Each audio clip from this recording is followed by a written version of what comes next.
In this second part of the video, we'll talk about some more theories with respect to how companies might ultimately pay dividends.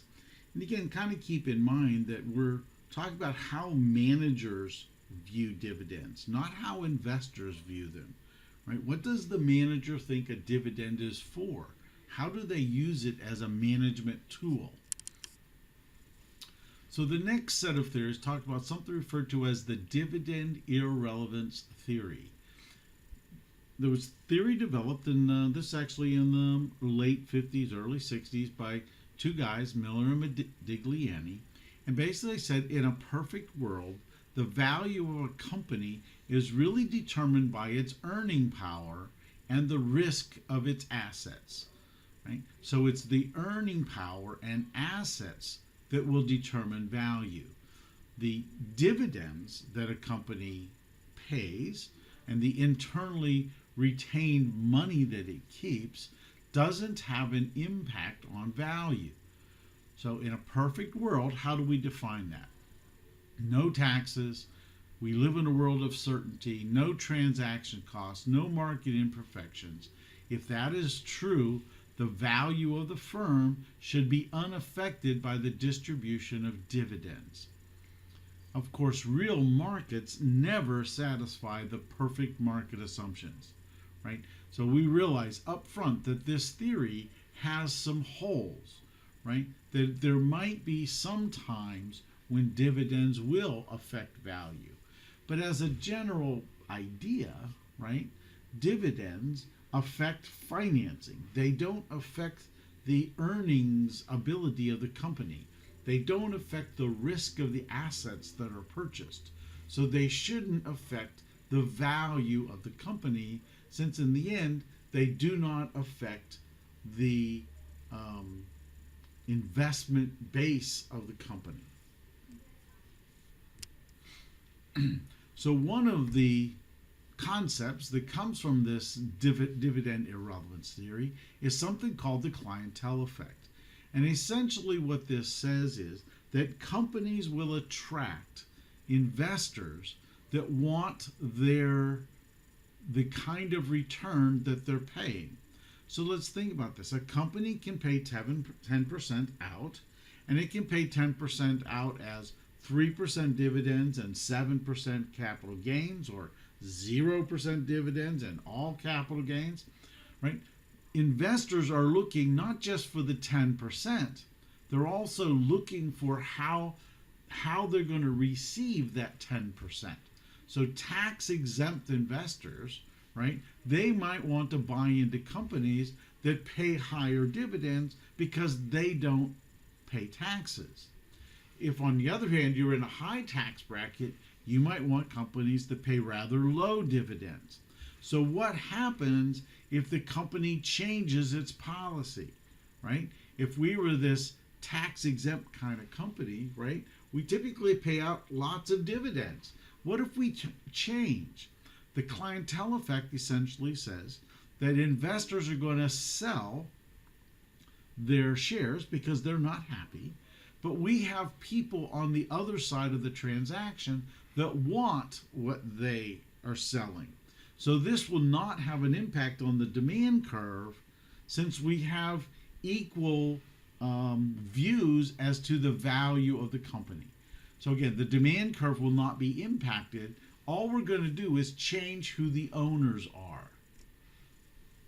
So if you kind of think about that concept, that sort of makes some sense, right? The corporation really doesn't care who its owners are. They just want somebody to buy the stock. Now, we also have something referred to as the dividend relevance theory. In this case, it says dividends are important. And then in this case, we're talking about what's referred to as the bird in hand argument. Essentially, it says, look, dividends, since we know that managers don't change them very often, dividends are very certain. So they are the less risky of the type of return that you can receive if you buy stock. That is, dividend income is more certain than capital gain income. So what happens if a company changes its policy? They used to pay high dividends, which means it's low risk. Low risk means it typically is going to have higher prices. What happens if they decide now they're going to pay less dividends? They're paying less dividends now. More of the earnings are going to be represented by capital gains. You never know what those are going to be. So now that return is more risky. And if we have an increase in risk, as you know, we're ultimately going to have a decrease in the value of the company. So studies have shown, right, that large changes in dividends do affect share price. Small ones probably have very little influence. There is an informational content in dividends, right? We have said before, right, that if managers, we recognize that rarely do managers decrease dividends. They'll only do that if something bad either has happened or is going to happen.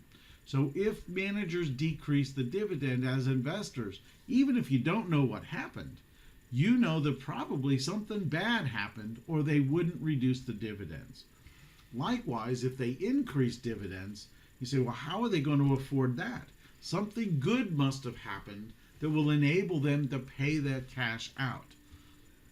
So again, there's lots of reasons and arguments related to relevance, and there's some mixed results in the data. But in general, we know that when we change dividends, there is some signal that's sent, and investors ultimately are going to react to that information that they perceive to come from this. So what other factors, right? What factors can affect dividend policy? And we have 5 basic factors that we can point to that will have additional impact on the decision. The first thing is legal constraints.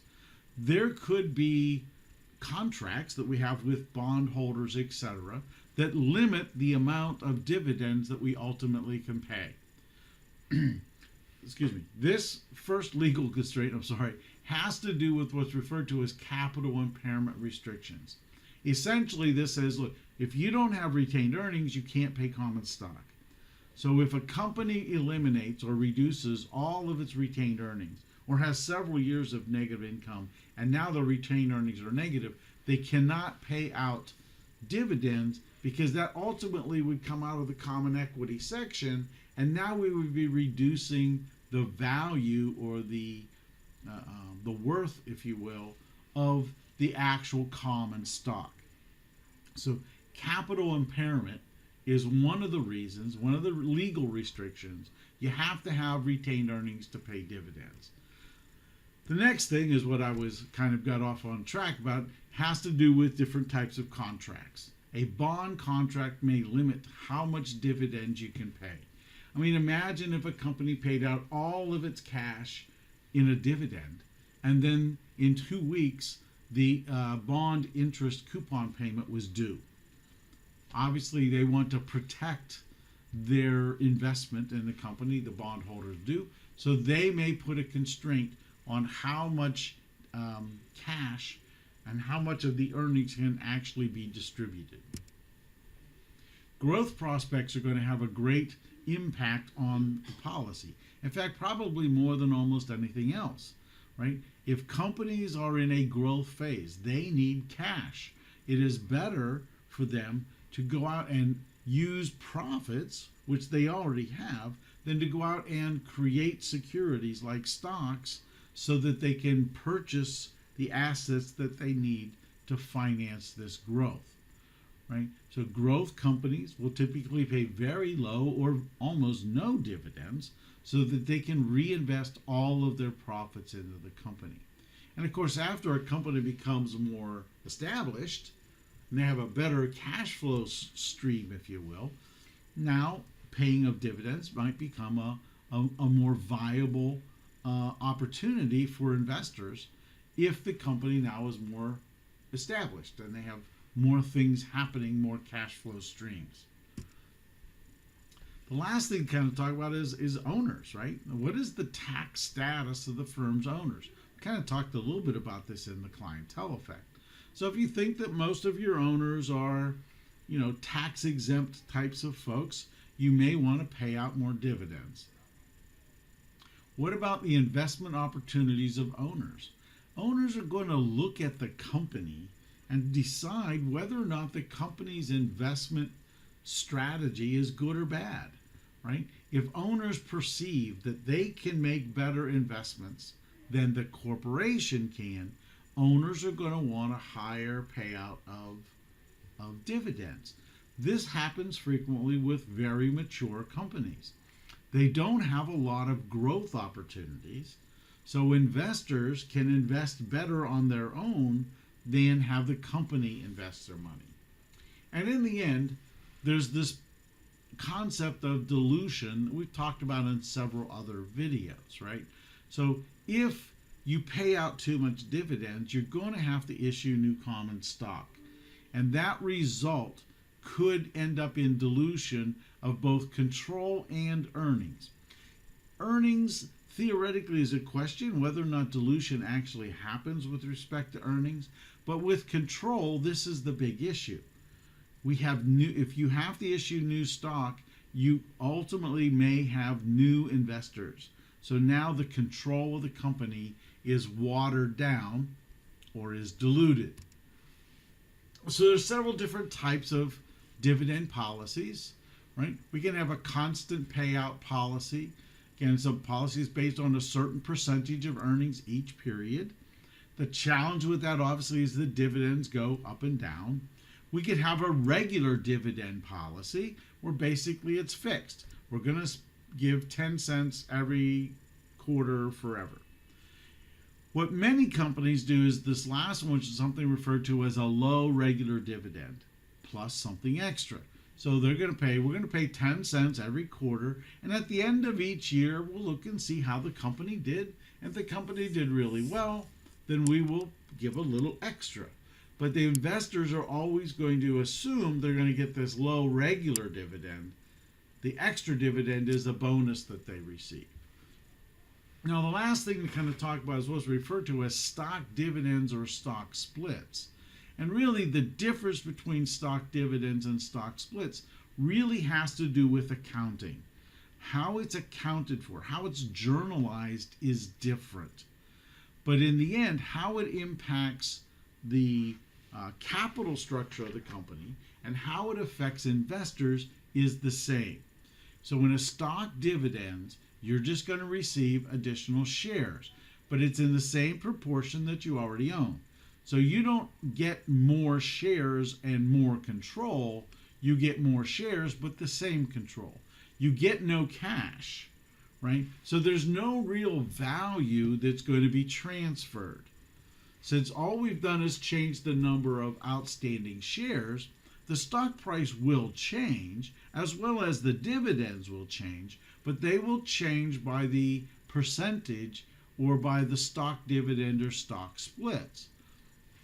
So in accounting sense, the payment of the dividend is just shifting of funds between stockholders' equity accounts, rather than paying it out the door, if you will. Again, as I mentioned, a stock split is the same. The only difference is the accounting. Now, we do have something that's referred to as a reverse split.